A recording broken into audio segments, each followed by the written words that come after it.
крышка капота, и автомобиль готов к окраске.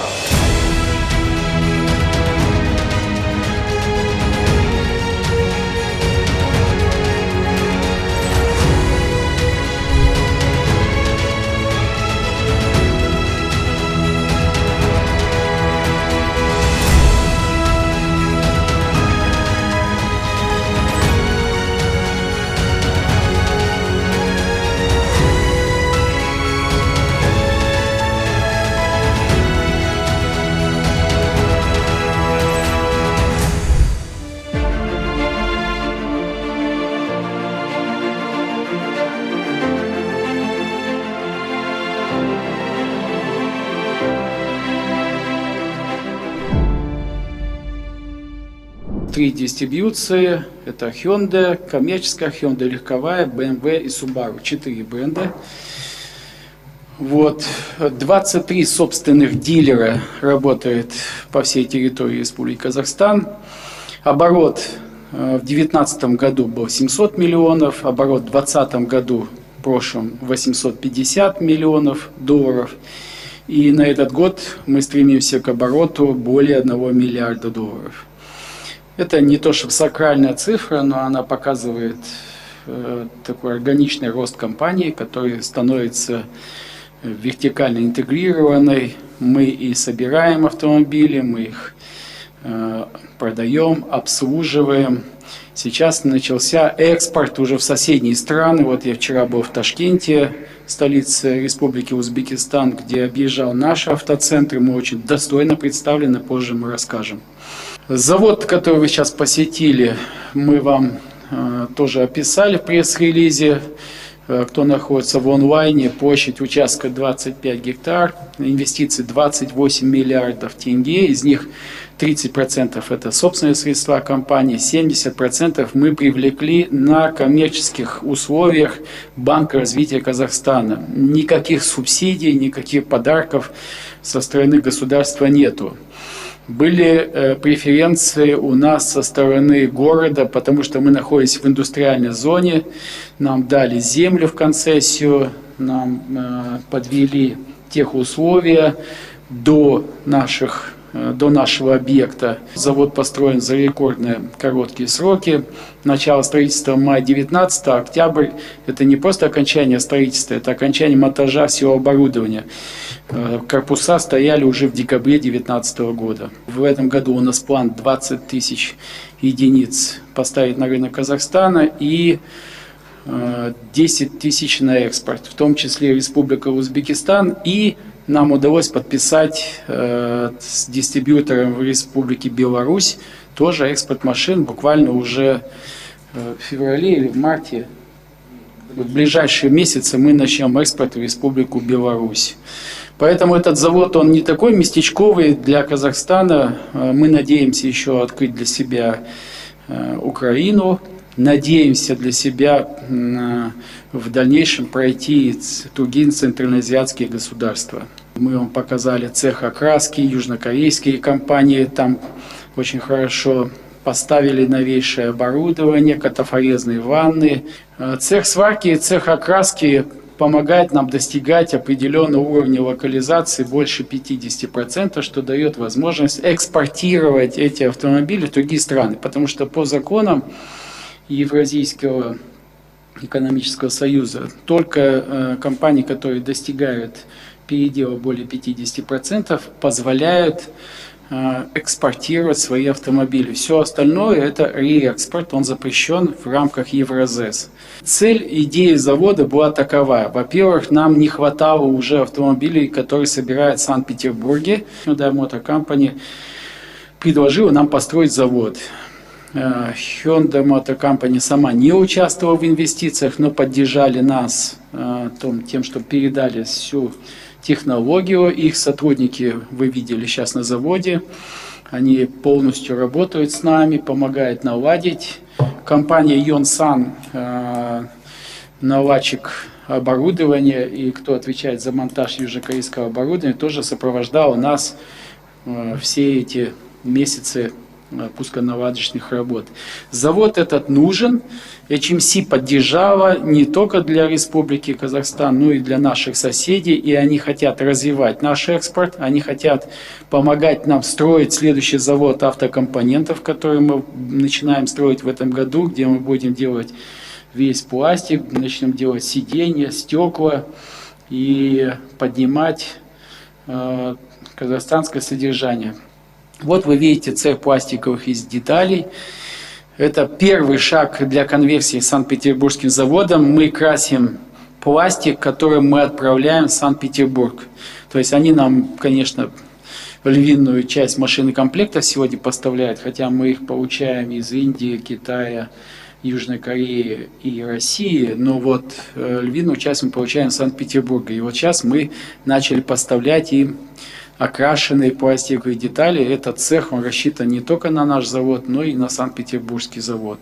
Мы и дальше будем делать конверсию, потому что в рамках Евразес Hyundai Motor Company выгодно нам передать многие процессы, которые они не могут у себя сделать в силу того, что им это не надо. Это везде в мире идет интеграция. Рынок в прошлом году вырос и составил в 2020 году 93 369 автомобилей.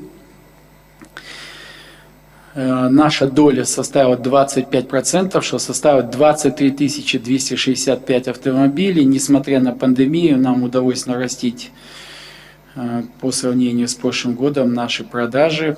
И мы достигли вот этой цифры 23 265, что... В Казахстане, да. В целом мы продали, конечно, больше с учетом Республики Узбекистан. 26 тысяч – это все наши продажи. Вот Hyundai в Казахстане, компания Astana Motors вышла на первое место среди брендов. И это самый популярный бренд сегодня стал. Он даже обошел по итогам 2020 года АвтоВАЗ. И это... итоги многих лет работы. План на 2021 год у нас 33 тысячи, то есть мы закладываем серый рост 24%. В прошлом году мы нарастили тоже 24% по сравнению с 2019 годом. Трейд-ин, обмен старых машин на новые, мы выкупаем старые машины. Есть клиенты, которые, продав свою подержанную машину, покупают у нас другую подержанную машину. Таких клиентов становится все больше и больше. Цель нашей компании – вывести из теневого рынка продажу автомобилей pre-owned cars, мы их называем, которые были уже во владении у других хозяев. И в 2020 году мы достигли 5800 автомобилей. Вы видите тоже органичный рост, 59%. Но в 2021 году мы уже хотим выйти на 13 тысяч машин. Мы строим большие многофункциональные автоцентр, где будет продаваться тысячи этих автомашин под крышей, причем не просто под крышей, но очень красивых автоцентрах, мы их покажем более подробно. В 2020 году мы открыли дилерские центры в Алмате, в Караганде, в Ташкенте. В Ташкенте это гордость для нас. Мы открыли колл-центр, мы запустили Академию Astana Motors, мы инвестировали в MyCar KZ, это стартап, на котором в App Store вы можете активировать это приложение. Мы показываем все автомобили, которые можно купить в Казахстане, поддержанные автомобили. Доска объявлений уже содержит более 10 тысяч объявлений. Есть еще организация MyCar Finance, в которой мы тоже инвестировали. Она дает кредиты для того, чтобы купить эти автомобили. И скоро все это будет под крышей. И это будет некая экосистема, в которой будет очень все просто и удобно для покупателей. У нас 3000 сотрудников, и к концу этого года мы ожидаем, что у нас будет 5000 сотрудников. Доля рынка мы заняли 25%, и мы сейчас стали лидерами абсолютными рынка. Ну и налогов оплачено у нас почти 30 миллиардов тенге. Мы являемся одними из лидеров по уплате налогов среди представителей частного сектора. Теперь о проектах 2021 года. Сейчас в Казахстане мы строим 25 объектов. Львиная часть из них, 23 объекта, это автоцентры. Один объект, это мы расширяем завод коммерческой техники. Буквально в конце прошлой недели с акимом города Алматы, с Агентаевым, мы посетили этот завод, и при нем началось строительство, то есть новых цехов. Он будет увеличен почти в 2 раза, дальше подробно будет, даже не в 2, а в 3 раза будет увеличен этот завод. Вот. Мы привозим новые бренды в Казахстан, это бренд Халал, который откроется в ближайшие. Новый бренд Genesis, это премиум бренд из Hyundai Motor Company. Вот. Буквально уже через несколько недель в гостинице Ридс-Картон мы откроем первый такой мобильный наш офис и студию. В этом году мы начнем, и я думаю, даже достроим первый автоцентр на проспекте Аль-Фараби. Видите, география очень большая. Это Алмата, Астана, Усть-Каменогорск, Атырау, Чимкент. Именно в этом году мы почти удвоимся, как по людям, по нашим сотрудникам, так и по автоцентрам. Опять же, это вопрос всегда почему. Почему компания Astana Motors в такие непростые годы начинает удваиваться. Но мы считаем, что, как я это уже много раз говорил, что кризис — время возможностей. Мы видим очень хорошую нишу, мы видим лояльность клиентов, лояльность брендов к Казахстану. Поэтому у нас сегодня столько и вакансий в компании. Вот только на этом заводе, который мы сегодня обошли, уже в ближайшие месяцы и сегодня есть вакансии. Мы каждый месяц принимаем по 20-25 сотрудников. Вообще у нас 300 вакансий. На наших хабах будет, которые мы сейчас позже покажем, по 400 вакансий. В общем, мы будем нанимать в этом году 2000 сотрудников для того, чтобы заполнить наши штаты. Внутри компании мы объявили программу «Лидер» и ведем поиски среди наших сотрудников для того, чтобы вырастить новых лидеров. Специально ведется HR-служба программы обучения и выявления среди наших сотрудников лидеров, кто могли бы возглавить наши линейные подразделения. В пятницу на прошлой неделе мы начали строительство автосалона MyCar KZ для реализации автомобилей с пробегом. На первой линии этого автоцентра будет выставлены новые автомобили. Вот ниже, не ниже, а глубже будет более 1000 автомобилей подержанных. В этом автоцентре вы можете пообедать, там будут рестораны, там будет детская зона, там можно будет зарегистрировать автомобиль, там будет удаленный ЦОН. Вы можете получить номера на свой автомобиль, застраховать, получить кредиты. То есть будет создана вся экосистема в офлайне. Этот объект находится недалеко от строящейся развязки, так называемое аэропортовское кольцо, Кульджинка. Рядом обещают построить торговый центр «Апорт». А мы, я думаю, что уже либо к концу года, либо к первому кварталу 2022 года закончим этот объект. Что хотелось бы отметить, с большой долей уважения мы относимся к данному сегменту. Это не ангар. Архитекторы Чапман Тейлор, это британская студия, которая нам построили, и, ну не построили, во всяком случае задумали здание, и с нами были от начала до конца, это Мега Силквей, Мега 2. И здесь будет 418 рабочих мест, инвестиции почти 24 миллиона долларов, площадь здания 27 тысяч квадратных метров. Это большой объект. Следующий объект, такой же объект, он реализуется в Нур-Султане. Он закончится уже в апреле этого года. Уже здание стоит под стеклом. Астанчане его видят. Он находится на Камбатбай-Батыр, рядом по соседству с нашим Car Village, Hyundai, Lexus и BMW зданиями. Мы сейчас уже приступили к интерьеру и проведению всех инжиниринговых сетей. То есть в апреле этого года он будет работать. 12 тысяч квадратных метров, 250 рабочих мест. Здесь будет выставлено около 400 автомобилей. также будет кофейня, также будет, там очень много красивости будет внутри, потому что будет гонг, машины будут фотографироваться, продаваться, это целый праздник будет. Люди, я думаю, с барахолок постепенно переберутся вот под такие прекрасные автоцентры, и этот рынок станет белым, люди поднимут свой статус. В Шымкенте мы начинаем Car Village в новом районе Шымкента, который бурно развивается, где находится Акимат. В Караганде мы начинаем тоже строить Car Village из 3 центров. Там будет MyCar, KZ, Hyundai и Haval. Haval – это китайский бренд, который сегодня собирается в России. В каком городе? В Казани? В Туле, да? Вот. И он представлен внедорожниками.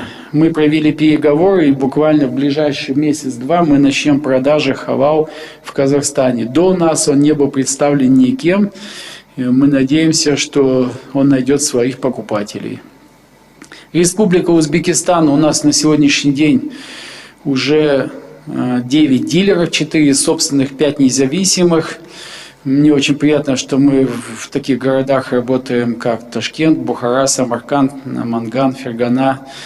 И в 2021 году мы еще добавим 4 дилера. Мы хотим использовать рыночный потенциал Узбекистана. Мы хотим, чтобы местные предприниматели занимались реализацией и обслуживанием этих автомобилей. Социальные инициативы. В 2020 году мы потратили 539 миллионов тенге на школы, подшефные, дома. Это дома юношей. Искусство, спорт. Мы очень много денег затратили для того, чтобы смягчить вопросы пандемии. Только по борьбе с коронавирусом наша компания потратила 295 миллионов тенге. Наши сотрудники, мне это очень приятно, что участвовали в том, что мы заготавливали обеды для стационарных бригад скорой помощи, для больниц. Вы знаете, у нас было много локдаунов, вспышек, и на базе гостиницы «Алмата», ресторана «Исык» мы развернули вот такой пункт, который нам помогал. Мы тепловизоры снабжали, мы покупали медицинское оборудование острого диализа для Нур-Султана, и в разных городах мы приходили на помощь. Подшефные школы, детские дома – это наша школа-интернат номер 2, которую мы поддерживаем. Мы также общались с ними. Вы знаете, в Арысе мы купили для всех 466 домов, которые были построены, на 50 миллионов тенге, спальные гарнитуры, и в этих домах сегодня они стоят. Буквально в ноябре прошлого года мы основали фонд Нурлана Смогулова. Я долго сомневался, как его назвать. Поймите, здесь не честолюбие мое играло первую роль. Для нас были такие бенчмарки, как фонд Билла Гейтса или других филантропов, которых мы знаем в Америке, на Западе. Я подумал, что это будет уместно, потому что в основном это будут частные, конечно, деньги нашей компании. Мы обозначили фонд 1 миллиард тенге на 2021 год. Какие-то программы уже начали. Вот скульптура Геральда Бельгера буквально в марте украсит улицы нашего города. Может, вы не знаете, сегодня будет много таких открытий для журналистов. Мы будем делать 7 скульптур, 7 знаменитых наших горожан города Алматы. Первый был, вы знаете, это скульптура Шакена Айманова, которую мы поставили напротив гостиницы «Алмата». Вторым мы считаем очень достойным человеком, это Геральд Бельгер, который переводил казахских классиков, переводил немецких классиков на русский язык, и этот человек заслужил большое уважение среди казахского народа. Договорились с городом Карагандой, что будем восстанавливать мозаичные скульптуры у них в парке Караганды. нам показались они очень интересные. У них там инициативно-урбанистическая группа работает. Нашел эти скульптуры американский гражданин, который пришел к нам, любитель нашей мозаики, с предложением. По его предложению одну мозаику мы восстановили, которая находится на спортивную тему. Автор Кенбаев, по дороге на Медео она сейчас стоит. И вот по такой аналогии мы сейчас в разных городах восстанавливаем советскую скульптуру. Но она, видите, очень похожа на Фернана Леже, очень нам красиво нравится. Мы ее восстановим и благоустроим. Теперь я готов отвечать на ваши вопросы. Спасибо, Алишер. Спасибо большое за такой подробный доклад. Простите, что в таком формате, да, то есть давайте построим диалог так, учитывая, что у нас достаточно большое количество коллег присутствует онлайн, они уже присылают свои вопросы. Некоторые коллеги прислали вопросы по электронке, поэтому давайте один вопрос от здесь присутствующих, один вопрос через Zoom-конференцию, которая прямо сейчас идет, и у нас там присутствует большое количество людей, и один вопрос из тех, которые прислали заранее. Есть ли у здесь присутствующих вопрос? Казахстанцы могут снять со своих пенсионных счетов около 1,7 триллионов тенге. Эти деньги еще не пришли на рынок жилья, но квартиры уже сильно подорожали. Может быть, их необходимо направить на автомобили? Должна быть такая возможность или нет? Спасибо за вопрос. Конечно, нам, машиностроителям, было бы интересно и автомобильным компаниям, кто занимается реализацией автотехники, чтобы направили на автомобили. Мне кажется, это было бы правильно. На самом деле Ассоциация казахстанского автобизнеса вышла с таким предложением в МИР. Наше министерство профильное, в свою очередь, МИР вышел с таким предложением в Министерство национальной экономики, чтобы деньги НПФ были направлены не только на приобретение квартир, но и на приобретение автомобилей казахстанского производства. Тогда, мне кажется, это было бы более справедливо для граждан. Вот. Я понимаю, что квартиры это, наверное, самое необходимое, никто этого не отменит, но и автомобили тоже являются предметом желания многих казахстанцев обновить свои автомобили. Если такая возможность будет, то было бы очень хорошо. По данным АКАП, в январе было продано 992 или 95 акцентов. Сколько из них было собрано как раз таки по CKD методу, со сваркой и окраской? На данный момент наш завод проходит сертификацию у Hyundai Motor Company по линии мелкоузловой сборки, поэтому собранные на нашем заводе автомобили мы еще не можем поставлять на рынок. Мы сможем поставлять в конце апреля. То есть мы ожидаем, что мы пройдем сертификацию в конце апреля. Что касается бальной системы, мы очень плотно изучаем данную документацию, но данная история пришла к нам с Российской Федерации. Бальная система у нас с Российской Федерацией отличается, но пока считаем, что она достаточно справедлива, потому что у производителя должны быть обязательства, которые мы должны выполнять. Почему в России цены на аналогичные автомобили Hyundai меньше, чем на наши модели Hyundai, собранные в Казахстане?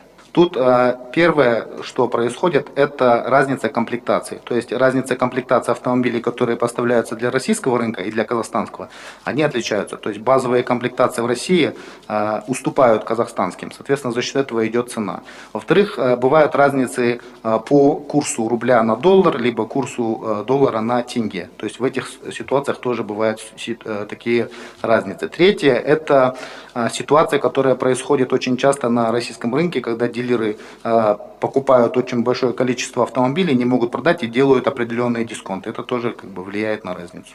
Такой злободневный вопрос. Все время понятно, что сейчас у каждого есть смартфон, и наши покупатели сравнивают. И это на самом деле нормально. Но самое, чтобы понимали, вот чем больше страна, тем всегда будет дешевле цена. Американский рынок, он является самым недорогим. Потому что это опт, это большой рынок. Все цены, которые у нас есть, они все назначаются Hyundai Motor Company. Мы не можем поставить произвольные цены, все согласовывается с производителем. И мы должны к этому привыкнуть. Наша задача, вот почему мы завод построили, снивелировать эту разницу с Российской Федерацией, она на самом деле сегодня является не очень большой, может быть 2-3%. За счет производства локализации мы хотим убрать эту разницу, Ну и на самом деле злободневный вопрос, почему в Казахстане машина на несколько процентов дороже. Но если было бы 10-20%, поверьте, то наши клиенты покупали бы их в Российской Федерации и везли бы сюда, потому что мы в Евразесе никаких запретов купить машин в Российской Федерации и привезти нету. Поэтому разница не очень большая. Можете в двух словах рассказать о MyCar? Это какой-то сторонний стартап, в который вы вложили деньги, или это полностью ваша разработка? И второй вопрос по поводу ситуации в Усть-Каменогорске. Ожидаете ли вы какой-то дефицит на рынке и как-то будете догонять его, восполнять? Давайте я по Усть-Каменогорску, а по стартапу все-таки Бекнур ответит. Я скажу, это большая трагедия, что произошла в Усть-Каменогорске. И не скажу, что конкуренты или коллеги по цеху испытали большую радость от того, что закрылся в Казахстанске первый автомобильный завод.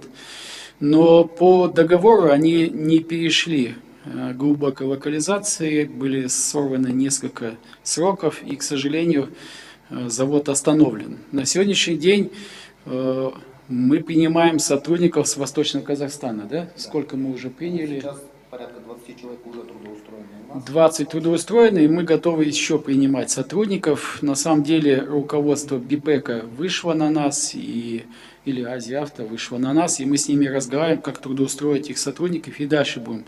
У них уникальные кадры, инженерный состав, много там фанатов автопроизводства.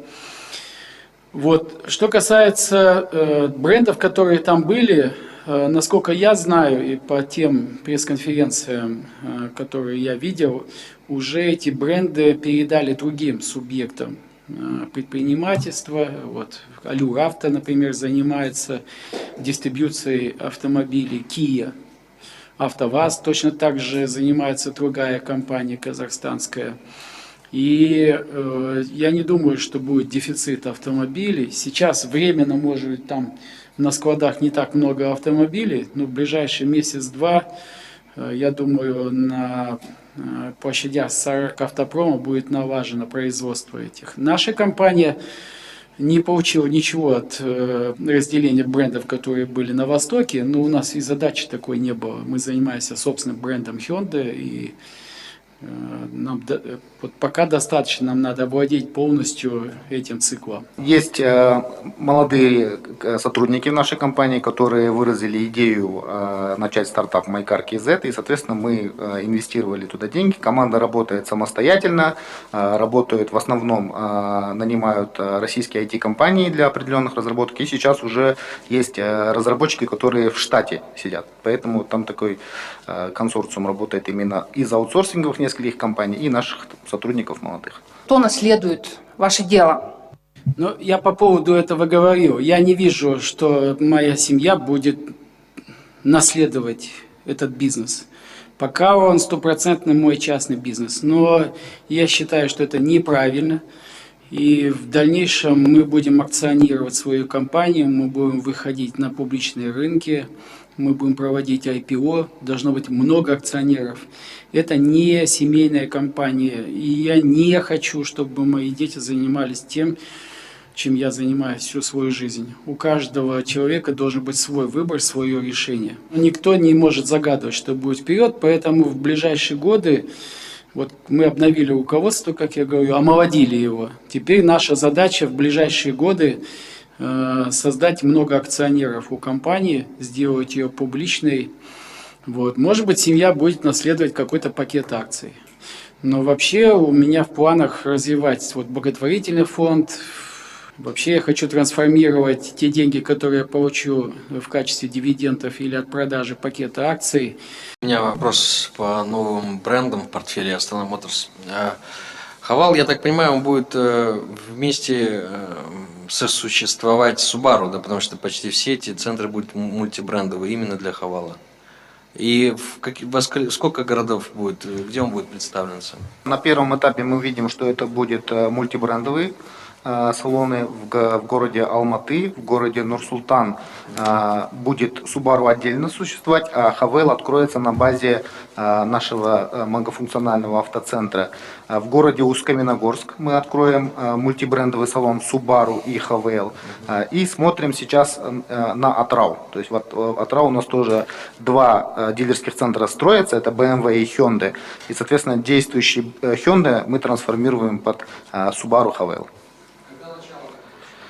Мы ожидаем автомобили в апреле 2021 года. Сколько денег у вас на пенсионном счете, на пенсионном фонде, куда вы планируете их потратить? Нет, в квартире я не нуждаюсь, в автомобильных средствах тоже. Я не знаю, сколько там точно сумма, но я думаю, сумма большая. И мы в этом году, наш фонд благотворительный решил, мы все время снимали для Дом юношества. Что такое Дом юношества?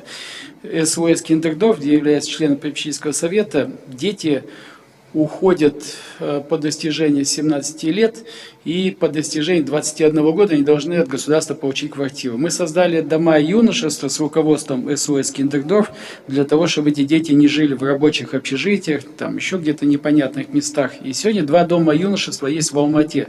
Наша компания их содержит, там снимает квартиры в Сомали, обеспечивает всем необходимым.